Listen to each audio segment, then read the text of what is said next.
first, live, local. This is Fox 12 Now. Hello, everyone. This is Fox 12 Now. Thanks for joining us. We are live streaming across all of the Fox 12 Oregon platforms, and we appreciate everybody who's here with us every afternoon. We get to have a little bit of longer form segments and interviews and conversations as part of the show, and sometimes that is with public officials, and that's what we're going to be doing right now, talking about the Multnomah County Sheriff's Office and some hiring increases that they have had. And we're going to talk about what that means for the public, for how they handle everything from their end. And to do so, we have, well, probably the best expert to do that.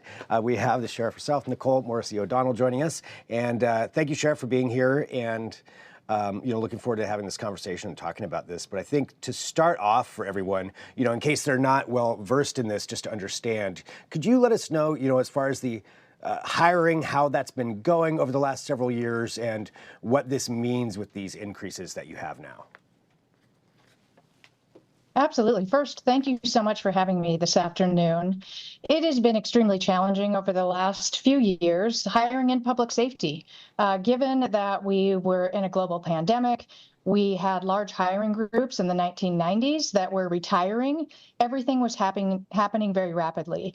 So for us to be able to catch up, it was extremely challenging to ensure that we had processes in place and a investment in our human resources staffing to really start closing this vacancy gap. And so these vacancies that were happening, you mentioned, retiring, so big group from the 90s, that makes sense that they're retiring in the pandemic. So was it a lot of retiring or people changing careers or just, or the combo of those and having a hard time of attracting candidates? It was a combination of both. We had large groups that were retiring around the same time over the last couple of years, but also people had a lot of opportunities to work in different fields that were remote options, that they didn't have to stay in a specific area, and being in a congregate setting, working weekends and holidays, and really working in our community every single day. There were a lot of other options for people, particularly as we were navigating a very uncertain time during the pandemic.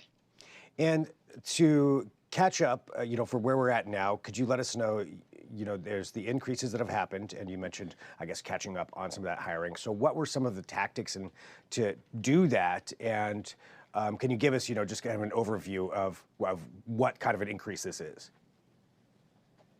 Absolutely. First, we had to rebuild and reinvest in an HR unit that was right-sized for an 800-person organization. So beginning with advocacy through our community and to our chair and board of county commissioners to ask for and request a financial investment to ensure that we had the appropriate size team to do this critical work. So in November of 2024, we received that investment and we were able to expand our human resources unit by nearly 12 FTE.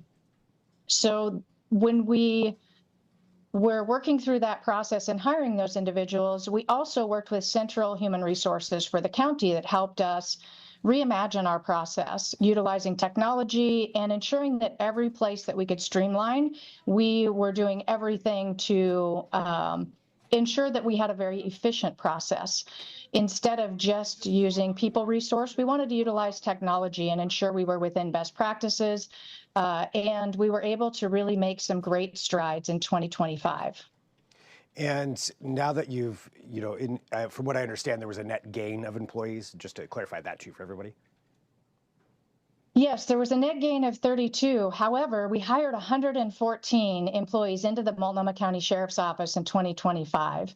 And that was 48 corrections deputies, 10 law enforcement deputy sheriffs, and about 56 civilian employees. And we've been able to bring our vacancy rate down to 7%.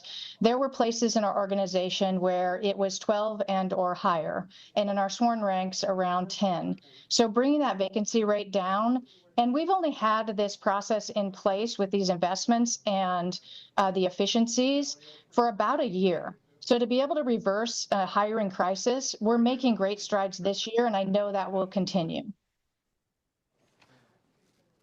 First, live. Excuse me, that was my fault. I hit the wrong button there. That's totally on me. We're live, so sometimes that happens, and whoops. But no, listening to everything you're saying there too, of increasing that, and looking at this now, with the increased staff and that you have, what are some of the ways that from the public angle that they would see and understand how that's being utilized and how that's a benefit? So there's a couple areas that, as we've rebuilt, being able to see additional presence in our communities. We oversee transit police at the Multnomah County Sheriff's Office. So being able to expand transit police and really cover a larger area of our transit system and expanding our presence on the transit system was absolutely critical on our law enforcement side. In our correction settings, ensuring that we have the right amount of staff in our corrections facilities, making sure that there's professional and social visiting that can happen for our adults in custody, ensuring that we can get individuals to court in a timely manner, making sure that we are doing everything in our corrections facilities to support the great work of our law enforcement partners. And when I really look at the corrections setting, it's the center of everything in public safety. If corrections isn't functioning well and efficiently, it impacts all of our law enforcement partners. It impacts our courts, the attorneys, professional staff that need to be in our facilities, whether that's doing different types of programming for adults in custody. It really creates a large-scale impact across all of public safety when we are having challenges with hiring and recruiting. So that's why this is really exciting, and I'm proud of our team to really invest in this way and be able to see tangible outcomes just within 1 year. Just within 1 year, and all those things that you just mentioned there, so that would include things like processing someone when they're arrested and going through that and getting them into the system, I suppose. Correct. Yes, it impacts, again, if our law enforcement partners are taking someone into custody and bringing them to our jails, we have to have the right amount of staff to be able to ensure that our booking operations are open and functioning 24/7, 24 hours a day. And again, we've seen a lot of impacts over the last 2 years just in supporting law enforcement. This is one of those areas that it is a critical resource, and it's a mandated resource, and we need to make sure we have the right amount of staff and the right people, professional staff doing this job. Are you currently at the right amount that you need for all of those roles and for all of that efficiency that you're looking for, or is there going to continue to be a growth in the size of the team?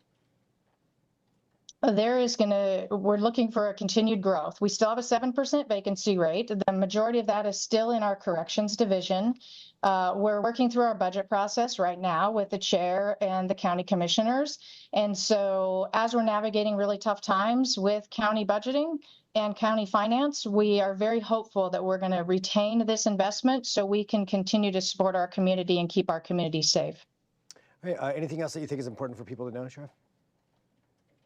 A couple things. Public safety is my #1 priority. So being able to work through this and see this immense gain over this last year, I'm really proud of the team that's leading this effort. And then we're hiring. So come join our team. Go to our website, mcso.us, and there's opportunities in our sworn ranks. And we also have opportunities in our professional civilian staff as well. So we want people to check out our website and join our team.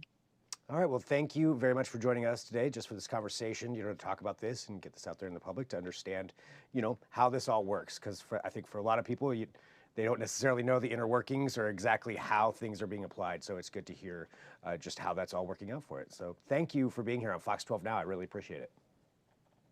Thank you. Have a great afternoon. You too. And for everybody watching, we're going to go ahead and switch gears. But thanks for being here. We will talk to you soon with more. I'm Greg Nibbler. This is Fox 12 Now.